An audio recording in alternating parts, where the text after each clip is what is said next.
Hi friends, welcome to my channel. Brahmadi Sarala ఎపిసోడ్లో ఏం జరగబోతుందో ఈ రోజు మా ప్రైవేట్ చూసి క్లియర్గా తెలుసుకునేద్దాం. దానికంటే ముందు ఫస్ట్ టైం కనుక మా ఛానల్ చూస్తున్నట్లయితే మా ఛానల్ సబ్స్క్రైబ్ చేసుకోండి. అలానే పక్కన ఉన్న గంట సింబల్ కూడా క్లిక్ చేసేయండి.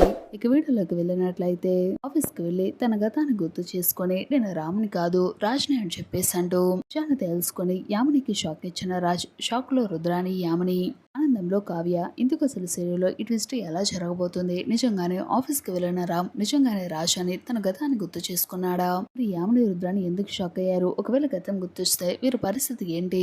అప్కమింగ్ ఎపిసోడ్ లో ఈ ట్విస్ట్ ఎలా జరగబోతుంది తెలుసుకోవాలి అనుకుంటే ఈ వీడియోని ఎక్కడ స్కిప్ చేయకుండా ఎండింగ్ వరకు చూసేయండి. అప్పుడే మీకు క్లియర్ గా అర్థమవుతుంది. అలానే మా వీడియోని ఇప్పుడు కనుక లైక్ చేయనట్లేదు వెంటనే ఒక లైక్ చేసేయండి. సరేనండి, సీరియల్ ఏం జరగబోదు చూసి తెలుసుకుందాం. ఇక మొత్తం ఇది సీరియల్ కనుక చూసుకున్నట్లయితే ఇక రాజ్ని ఎలాగైనా సరే పూర్తిగా గా మార్చేసేయాలి. కంపెనీలో ఉన్న ప్రాబ్లమ్స్ అన్నిటిని సాల్వ్ చేయాలి. యామినికి దిమ్మ తిరిగి షాక్ అవ్వాలి. ఇటు నా ఆఫీస్ ని రక్షించుకోవాలి, మరోవైపు యామిని నుంచి ఆయన కూడా రక్షించుకోవాలి. ఏం చేయాలని చెప్పేసి ఆలోచించిన కావ్య మొత్తానికి రామ్ గా ఉన్న రాజ్ని నిజంగానే గా మార్చి ఆఫీస్ కి తీసుకుని వెళ్లి ప్రాబ్లమ్ సాల్వ్ చేయాలని చెప్పేసి అంటూ ప్లాన్ వేస్తుంది. ఆ విధంగానే మొత్తానికి రామ్ గా ఉన్న రాజ్ని గా మార్చేస్తుంది కావ్య. ఇక ఇదంతా గమనిస్తున్న రుద్రాని చాలా టెన్షన్ పడుతూ ఉంటుంది. ఒకవేళ ఎక్కడ అసలు వీళ్ళిద్దరూ ఒకటైపోయి రామ్ గా ఉన్న రాజ్ నిజంగానే తను రాజేనని రామ్ని కాదు అని గతం కనుక తెలుసుకున్నాడు అంటే పరిస్థితి ఏమవ్వాలి? నా కొడుకు పరిస్థితి ఏమవ్వాలి? కంపెనీలో ఉన్న ప్రాబ్లమ్స్ అన్ని సాల్వ్ అయిపోతాయి. అటు చూస్తే యామిని ఓడిపోతుంది. తిరిగి మళ్ళీ కళావతి రాజ్ ఇద్దరు కూడా ఇంటికి వచ్చేస్తారు. అనుకున్న ప్లాన్ జరగదు. నా కొడుకు ఈ కంపెనీకి సీఈఓ అవ్వడు. ఈ ఆస్తి మొత్తం నా చేతికి రాదు. ఏదో ఒకటి ప్లాన్ చేయాలని చెప్పేసాను. మొత్తానికి కోపంతో రగిలిపోయిన రుద్రాని అయితే యామినికి అయితే కాల్ చేస్తుంది. యామిని, నువ్వు అసలు ఏం చేస్తున్నావు? నీకు అసలు బుద్ధి ఉందా? ఎంత నెగ్లిజెన్స్ ఏంటి నీకు అసలు? చూస్తే కావ్య ఎంత దూరం వెళ్తుందో తెలుసా? అసలు నిదానంగా రామ్ని గా మార్చే ప్రయత్నం చేస్తుంది. ఇటు చూస్తే నువ్వు ఆఫీస్ లో ఎన్నో కాంప్లికేషన్స్ పెడుతున్నావు. మొత్తానికి ఈ రోజుతో ఆఫీస్ మొత్తం కూడా నీ చేతికి వచ్చేస్తుంది అనుకున్నాను, కానీ ప్రాబ్లం మొత్తం సాల్వ్ చేసే ప్రయత్నంలో ఉంది కావ్య. ఏంటో తెలుసా? రాముగా ఉన్న రాజ్ని నిజంగానే గా మార్చేస్తుంది. అసలు రాజ్ ఎలా ఉంటాడో అది మొత్తం కూడా ట్రైనింగ్ ఇస్తూ ఉంటుంది. ఒక్కరోజు కనుక రాజ్ వచ్చి ప్రాబ్లం మొత్తం సాల్వ్ చేశాడు అంటే ఇక తిరిగి ఉండదు.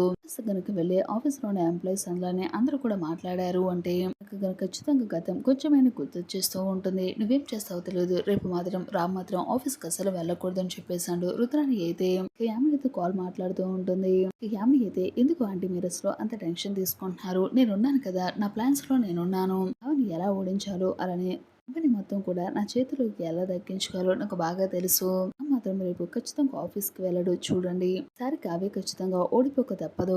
ప్రాపర్టీస్ మొత్తం కూడా నా చేతికి వచ్చేస్తాయి. నా ప్లాన్స్ నాకున్నాయి కదా, ముందు మీరు ధైర్యంగా ఉండండి చెప్పేసాడు. మొత్తానికి యామిని అయితే రుద్రానికి అయితే ధైర్యం చెప్తుంది. మరోవైపు రాజు అయితే ఆలోచిస్తూ ఉంటాడు. అసలు బోర్డు మీటింగ్ లో సిద్ధార్థకి ఎదురుగా ధీటుగా నిలబడి సమాధానాలు చెప్పాలంటే కంపెనీకి సంబంధించిన అన్ని వివరాలు మీకు తెలియాలి అని చెప్పేసి అంటుంది కావ్య. ఇక మాటలు గుర్తు చేసుకుంటాడు. 10 ఏళ్లుగా కంపెనీలో జరిగిన డీల్స్ గురించి తెలియాలి అంటుంది. కంపెనీ ఎండీగా నటించడం 4 మాటలు మాట్లాడటం అనుకున్నారా, కానీ ఇంత కష్టంగా ఉంటుందని అనుకోలేదని చెప్తాడు రాజ్. అయితే బాస్ ప్లేస్ లో నటించడం అంటే అంత ఈజీ అనుకున్నారేంటి అని చెప్పేసి అంటుంది కావ్య. ఈ మాటలు విన్న రుద్రాని ఒక్కసారిగా షాక్ అయిపోతుంది. సర్లే, మీరు ఏం ప్లాన్స్ వేసుకుంటారో వేసుకోండి. నువ్వు ఎలాగైనా రామ్ని రాజ్గా నువ్వు ఆఫీస్కి తీసుకుని వెళ్ళొచ్చేమో, కానీ మట్టుకి నువ్వు సాల్వ్ చేయలేవు. అలానే రామ్ని ఎప్పటికీ కూడా నువ్వు రాజ్గా మార్చలేవు అని చెప్పేసి అంటూ రుద్రాని అయితే అనుకుంటుంది. మరోవైపు స్వప్న ఇచ్చిన నగలు తీసుకుని అప్పు అయితే చాలా కోపంగా వస్తుంది. చూడక, నువ్వు నన్ను గనక ఫోన్లు చేయాలి అనుకుంటే ఇక్కడ చెయ్యి, అంతే తప్ప అందరిలో నన్ను ఫోన్లు చేయాలని మాత్రం చూస్తే అసలు ఊరుకోను. నిజానికి నువ్వు ఇచ్చిన నగలు గిల్డ్ నగలు తెలుసా, అవి ఒరిజినల్ గోల్డ్ కాదు అని చెప్పేసి అంటూ అప్పు అనేసరికి ఒక్కసారిగా షాక్ అయిపోతుంది స్వప్న. అదేంటి అలా మాట్లాడుతున్నావే? అవి తాతయ్య గారు నాకు ఇచ్చిన 7 వారాల నగలు అని చెప్పేసి అనేసరికి లేదక్క, నిజంగానే అవి గిల్డ్ నగలు మారిపోయాయని చెప్పేసాడు. అప్పు అనేసరికి అప్పుడు స్వప్నకి గుర్తొస్తుంది. అంటే ఈ నగలు మార్చేసింది రాహులే అన్నమాట. రోజు నగలు మార్చేటప్పుడు నాకు అడ్డంగా బుక్ అయ్యాడు. తను ఆ రాహుల్ గడపని ఎలా తేల్చాలో నాకు బాగా తెలుసు. నాకంటూ ఒక ప్లాన్ ఉంది. నువ్వు ముందు ఇక్కడే వెయిట్ చేయని చెప్పేసాడు. మొత్తానికి లాకర్ కి అయితే రాహుల్ కి కనిపించేలాగా అక్కడ టేబుల్ మీద పెట్టి కాసేపు పాపను ఆడించు అని చెప్పేసి అక్కడి నుంచి వెళ్ళిపోతుంది.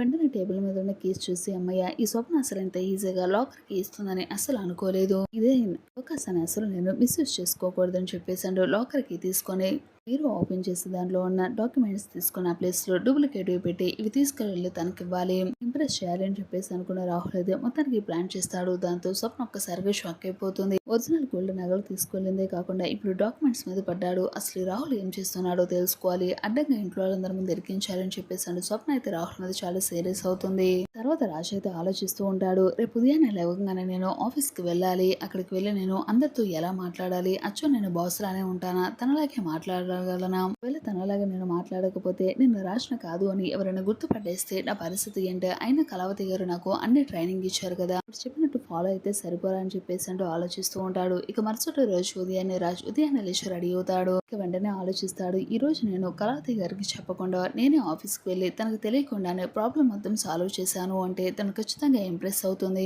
ఆ లవ్ కి గ్రీన్ సిగ్నల్ ఇచ్చిస్తుంది. అప్పుడు నేను కళావతి గారిని పెళ్లి చేసుకోవచ్చు, ఖచ్చితంగా తన మనసులో ఉన్న ప్రేమను బయట పెడతారు. ముందే కళావతి గారు నేను ఇంప్రెస్ చేయాలని చెప్పేసి అనుకున్న రాజు అయితే కళావతితో చెప్పకుండా మొత్తానికి ఆఫీస్ కి అయితే వెళ్ళిపోతాడు.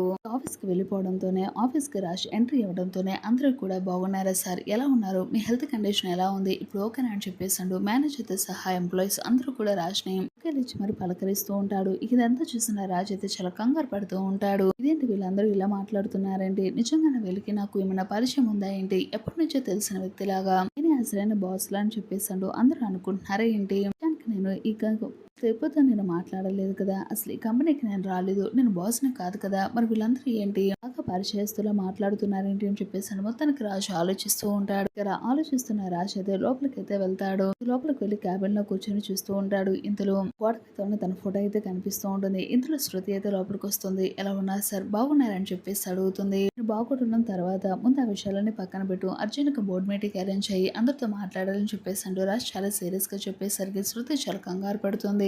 సరేది మీరు ఎప్పుడు ఇలానే సీరియస్ గా ఉంటారేంటి, కొంచెం కూల్ గా అయినా మాట్లాడారా ఏంటి, ఇప్పుడు చూసినా సరే మీరు చాలా సీరియస్ గా ఉంటారు, కానీ కళావతి గారిని మీరు కావ్య మేడం పెళ్లి చేసుకుని వచ్చిన తర్వాత మీలో నేను చాలా మార్పును చూశాను, చాలా కూల్ గా ఉండేవాళ్ళు, కంపెనీకి సంబంధించిన ఏ ప్రాబ్లం వచ్చినా సరే కావ్య మేడమే సాల్వ్ చేసేవాళ్ళు, కానీ ఈసారి ఈ ప్రాబ్లమ్ ని అసలు సాల్వ్ చేయలేకపోయారు, కేవలం మీరు లేరని అందరూ కూడా చాలా బాధపడుతున్నారు, కానీ ఈ రోజు మీరు వచ్చారు, ప్రాబ్లం ఖచ్చితంగా సాల్వ్ అయిపోతుంది, మన కంపెనీ ఎవరి చేతుల్లోకి వెళ్ళదు అని చెప్పేసి శృతి మాట్లాడేసరికి శృతి మాటలకి రాజ్ కి అయితే డౌట్ వస్తుంది. ఇదేంటి ఎలా మాట్లాడుతుంది, నిజానికి అసలు ఈ కంపెనీకి నిజమైన సీఈఓ అని కాదు కదా, ఏంటి ఇలా మాట్లాడుతుంది అని చెప్పేసి అడిగేసరికి ఇక రాజ్ కి అయితే డౌట్ వస్తుంది. చూడు శృతి, నిజంగానే నేను అసలు ఈ కంపెనీకి బాస్ నేనా, రాజ్ మాట్లాడేసరికి అదేంటి సార్ అలా ఉంటున్నారు, ఇదే కదా ఈ కంపెనీకి బాస్, ఇది మీ కంపెనీ కదా, స్వరాజ్ గ్రూప్ ఆఫ్ కంపెనీ, స్వరాజే కదా మా సార్ అని చెప్పేసి టేబుల్ మీద ఉన్న ఫోటోని అలానే గోడ మీద ఉన్న ఫొటోస్ ని చూపిస్తూ ఉంటుంది.